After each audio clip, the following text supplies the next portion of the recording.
വസല്ലമയുടെ പൗത്രൻ ഹുസൈൻ റളിയല്ലാഹു അൻഹു കർബലയിൽ ഷഹീദായ മാസമാണ് മുഹറം 10 എന്ന് പറയുന്നത് കർബല.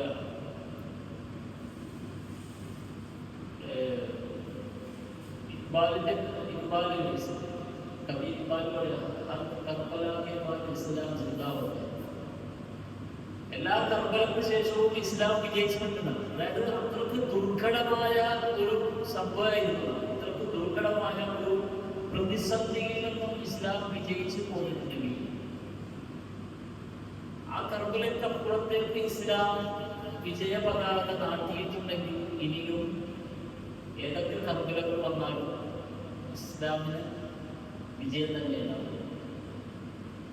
പ്രവാചക പൗത്രൻ ഹുസൈൻ റളിയല്ലാഹു അൻഹുവിന്റെ ശിരസ് ഇബ്നു സിയാദ് എന്ന് പറയുന്ന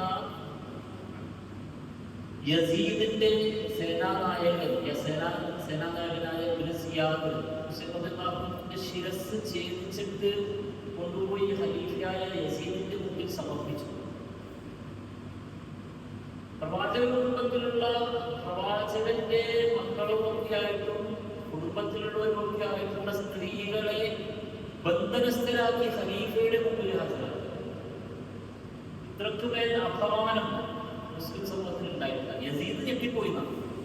സിയാദ് ഈ പണി ചെയ്യുന്ന ആര് വരുന്നില്ല, ഖലീഫ വരുന്നില്ല.